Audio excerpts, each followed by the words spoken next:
ಆತ್ಮಹತ್ಯೆ 4 ಆಯಾಮ ಅನ್ನೋ ರೀತಿಯಲ್ಲಿ ಆಗ್ಬಿಟ್ಟಿದೆ ಸಚಿನ್ ಅವರ ಆತ್ಮಹತ್ಯೆ ಪ್ರಕರಣ. ಇಲ್ಲಿ ಹಣಕಾಸಿನ ವಹಿವಾಟು ಆಗಿತ್ತು ಅನ್ನೋದಂತೂ ಸತ್ಯ. ಆದರೆ ಯಾರು ಯಾರಿಗೆ ಯಾವ ಕಾರಣಕ್ಕೆ ಹಣ ನೀಡಿದ್ರು, ಈ ಹಣದ ವಿಚಾರದಲ್ಲಿ ಯಾರು ಯಾರಿಗೆ ಕಿರುಕುಳ ನೀಡಿದ್ರು, ಅಸಲಿಗೆ ಇಲ್ಲಿ ವಿಕ್ಟಿಮ್ ಯಾರು, ಹಾಗೆ ಯಾರು ಮನನೋಯುವಂತೆ ಧಮಕಿ ಹಾಕಿದ್ರು ಅಥವಾ ಬೆದರಿಕೆಯನ್ನು ಒಡ್ಡಿದ್ರು ಅನ್ನೋ ಪ್ರಶ್ನೆಗೆ ಸ್ಪಷ್ಟವಾದ ಉತ್ತರ ಈ ಕ್ಷಣದವರೆಗೂ ಲಭ್ಯವಾಗ್ತಾ ಇಲ್ಲ. ಅಸಲಿಗೆ ಸಚಿನ್ ಹಾಗೆ ರಾಜು ಕಪನೂರು ಮಧ್ಯೆ ಹಣಕಾಸಿನ ವ್ಯವಹಾರ ನಡೆದಿದ್ಯಾಕೆ? ಸಚಿನ್ ಅವರ ಡೆತ್ ನೋಟ್ನ ಪ್ರಕಾರ ಟೆಂಡರ್ ಒಂದಕ್ಕೋಸ್ಕರ ಹಣಕಾಸಿನ ವ್ಯವಹಾರ ಆಗಿತ್ತು.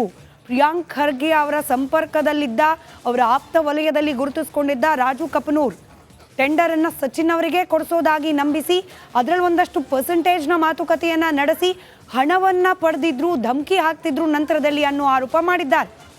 ರಾಜು ಕಪನೂರ್ ಹಣದಿಂದಲೇ ಟೆಂಡರನ್ನು ಡೆಪಾಸಿಟ್ ಮಾಡಲಾಯ್ತಾ ಅನ್ನೋ ಅನುಮಾನ ಇದೀಗ ರಾಜು ಕಪನೂರ್ ಅವರ ಸಹೋದರ ಪ್ರಕಾಶ್ ಬಿಡುಗಡೆ ಮಾಡಿರುವ ದಾಖಲೆಯಿಂದ ವ್ಯಕ್ತವಾಗ್ತಾ ಇದೆ. ಸಾಮಾನ್ಯವಾಗಿ ಟೆಂಡರನ್ನು ಹಾಕೋ ಸಂದರ್ಭದಲ್ಲಿ ಗುತ್ತಿಗೆದಾರರು ಕೈಯಿಂದ ಹಣವನ್ನು ಖರ್ಚು ಮಾಡಿರ್ತಾರೆ. ನಂತರದಲ್ಲಿ ಸರ್ಕಾರದಿಂದ ಹಣ ಬಿಡುಗಡೆ ಆದಾಗ ಪರ್ಸೆಂಟೇಜ್ನ ಮಾತುಕತೆ.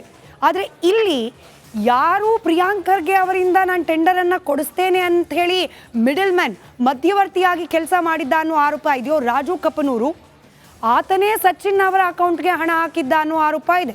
ಇದಕ್ಕೆ ಸಂಬಂಧಪಟ್ಟಂತೆ 60 ಲಕ್ಷದ ಲೆಕ್ಕವನ್ನು ಬ್ಯಾಂಕ್ನ ದಾಖಲೆಗಳ ಸಮೇತ, ಮೊಬೈಲ್ ಮೆಸೇಜ್ಗಳ ಸ್ಕ್ರೀನ್ಶಾಟ್ ಸಮೇತ ರಾಜು ಕಪನೂರ್ ಅವರ ಸಹೋದರ ಪ್ರಕಾಶ್ ಕಪನೂರು ಬಿಡುಗಡೆ ಮಾಡಿದ್ದಾರೆ. ಹಾಗಾದರೆ ಈ ಎರಡರಲ್ಲಿ ಯಾವ ವರ್ಷನ್ ಸರಿ? ಡೆತ್ ನೋಟ್ನಲ್ಲಿ ಸಚಿನ್ ಬರೆದಿರೋ ಪ್ರಕಾರ ಸಚಿನ್ ಅವರಿಂದಲೇ ಹಣವನ್ನು ಪೀಕ್ಲಿಕ್ಕೋಸ್ಕರ ಪ್ರಯತ್ನ ಮಾಡಲಾಗ್ತಾ ಇತ್ತಾ, ಅಥವಾ ಪ್ರಕಾಶ್ ಕಪನೂರ್ ಅವರು ಹೇಳ್ತಾ ಇರೋ ಪ್ರಕಾರ ರಾಜು ಕಪನೂರ್ ಅವರಿಂದಲೇ ಹಣವನ್ನು ಪಡೆದು ಸಚಿನ್ ಮೋಸ ಮಾಡಿದ್ರ? ಈ ಅನುಮಾನ ಇದ್ದೇ ಇದೆ. ಸಚಿನ್ಗೆ 60 ಲಕ್ಷ ಹಣ ಕೊಟ್ಟಿದ್ದೇ ರಾಜು ಸ್ನೇಹಿತರ? ಹೌದು ಅಂತಿದ್ದಾರೆ ರಾಜು ಸಹೋದರ ಪ್ರಕಾಶ್. ಆಧಾರವಿಲ್ಲದೆ ಹಣ ಕೊಟ್ಟವರು ಕಿರುಕುಳ ನೀಡಿದ್ರಾ? ಈಗ 60 ಲಕ್ಷ ಹಣ ಕೊಟ್ಟಿದ್ದೀವಿ ಅನ್ನೋದಕ್ಕೆ ದಾಖಲೆ ಬಿಡುಗಡೆ ಮಾಡಿದ್ದಾರೆ. ಯಾವ ಕಾರಣಕ್ಕೆ ಕೊಟ್ಟರು? 60 ಲಕ್ಷ ಹಣ ಕೊಡೋಕೆ ಮುಂಚೆ ಏನಾದರೂ ಆಧಾರವಾಗಿ ಇಟ್ಕೊಳ್ಬೇಕಲ್ಲ, ಶ್ಯೂರಿಟಿ ರೀತಿಯಲ್ಲಿ. ಇದೇ ಪ್ರಶ್ನೆಯನ್ನು ಸಚಿನ್ ಅವರ ಮನೆಯವರು ಕೇಳ್ತಾ ಇರೋದು. ನಮ್ಮ ಹತ್ರ ಒಂದು ಒಡವೆ ಆಗಲಿ, ಆಸ್ತಿ ಪತ್ರ ಆಗಲಿ ಯಾವುದನ್ನು ಕೂಡ ಅಡಮಾನ ಇಸ್ಕೊಳ್ದಲೆ 1,000 ರೂಪಾಯಿ ಕೂಡ ಇತ್ತೀಚಿನ ದಿನಗಳಲ್ಲಿ ಕೊಡೋದಿಲ್ಲ. ಲಕ್ಷ ಹೆಂಗೆ ಕೊಟ್ಟರು, ಯಾವ ಕಾರಣಕ್ಕೆ ಕೊಟ್ಟರು, ಇವ್ರ ಆರೋಪನೇ ಸುಳ್ಳು ಅನ್ನೋದು ಸಚಿನ್ ಕುಟುಂಬಸ್ಥರ ಆರೋಪ ಆಗಿದೆ. ಪ್ರಿಯಾಂಕ್ ಖರ್ಗೆ ಅವರ ಜೊತೆಗಿರುವ ರಾಜು ಕಪನೂರ್ ಅವರ ಫೋಟೋವನ್ನು ಬಿಜೆಪಿಗರು ಬಿಡುಗಡೆ ಮಾಡಿದ್ರು. ಸಚಿನ್ ಅವರು ಏನು ಆರೋಪ ಮಾಡ್ತಿದ್ದಾರೆ, ರಾಜು ಕಪನೂರು ಪ್ರಿಯಾಂಕ್ ಖರ್ಗೆ ಅವರ ಆಪ್ತ ಅಂತ ಹೇಳಿ, ಅದಕ್ಕೆ ಸಾಕ್ಷಿ ಇದು ಅಂತ ಹೇಳಿ ಫೋಟೋ ಬಿಡುಗಡೆ ಮಾಡಿದ್ದಾರೆ ಪ್ರಿಯಾಂಕ್ ಖರ್ಗೆ ವಿರುದ್ಧವಾಗಿ ಬಿಜೆಪಿಗರು. ಫೋಟೋ ರಿಲೀಸ್ ಮಾಡಿ ರಾಜೀನಾಮೆ ಕೊಡಬೇಕು ಪ್ರಿಯಾಂಕ್ ಖರ್ಗೆ ಅಂತ ಆಗ್ರಹಿಸುತ್ತಿದ್ದಾರೆ. ಪ್ರಿಯಾಂಕ್ ಖರ್ಗೆ ಈ ಪ್ರಕರಣದಲ್ಲಿ ನೈತಿಕ ಹೊಣೆ ಹೊತ್ತು ರಾಜೀನಾಮೆ ಕೊಡಲಿ ಅನ್ನೋದು ವಿರೋಧ ಪಕ್ಷದ ಆರೋಪ. ಆದರೆ ಬಿಜೆಪಿಯ ಈ ದೂಷಣೆ ಮಧ್ಯೆನೇ ಸಿಐಡಿ ತನಿಖೆಗೆ ಸರ್ಕಾರ ಆದೇಶ ಕೊಟ್ಟಿದೆ.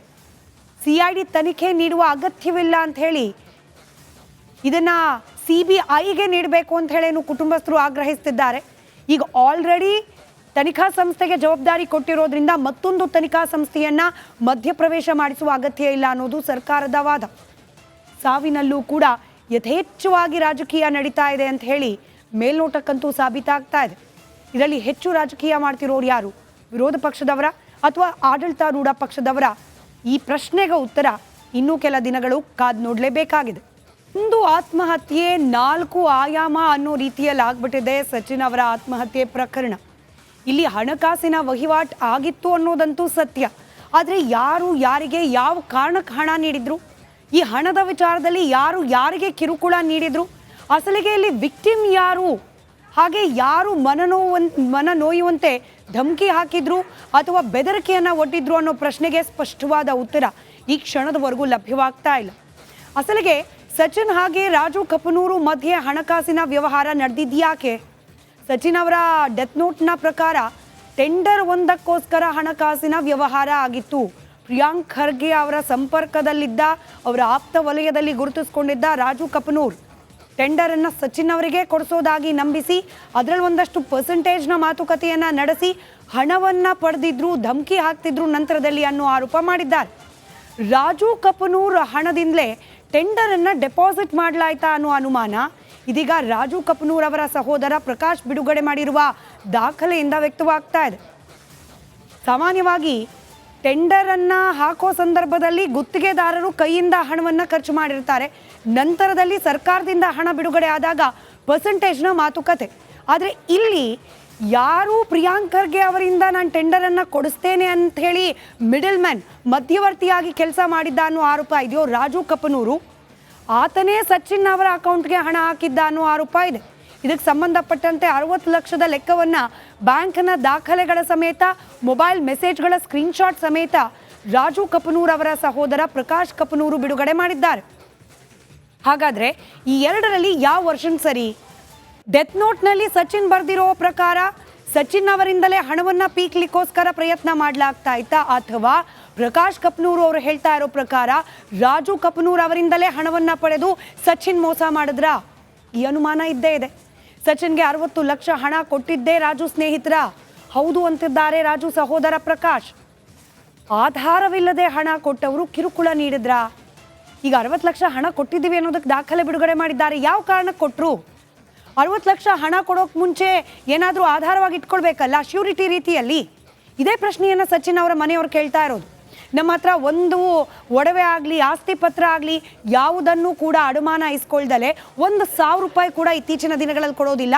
ಲಕ್ಷ ಲಕ್ಷ ಹೆಂಗೆ ಕೊಟ್ಟರು, ಯಾವ ಕಾರಣಕ್ಕೆ ಕೊಟ್ಟರು, ಇವರ ಆರೋಪನೇ ಸುಳ್ಳು ಅನ್ನೋದು ಸಚಿನ್ ಕುಟುಂಬಸ್ಥರ ಆರೋಪ ಆಗಿದೆ. ಪ್ರಿಯಾಂಕ್ ಖರ್ಗೆ ಅವರ ಜೊತೆಗಿರುವ ರಾಜು ಕಪನೂರ್ ಅವರ ಫೋಟೋವನ್ನು ಬಿಜೆಪಿಗರು ಬಿಡುಗಡೆ ಮಾಡಿದ್ರು.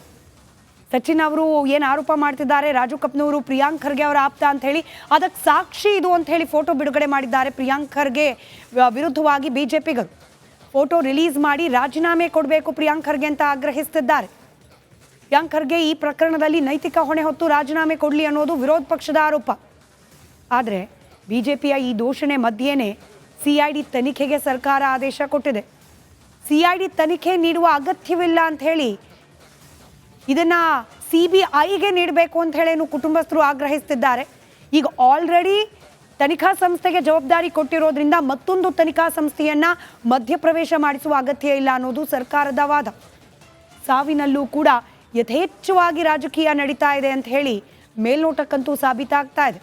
ಇದರಲ್ಲಿ ಹೆಚ್ಚು ರಾಜಕೀಯ ಮಾಡ್ತಿರೋರು ಯಾರು, ವಿರೋಧ ಪಕ್ಷದವರ ಅಥವಾ ಆಡಳಿತಾರೂಢ ಪಕ್ಷದವರ?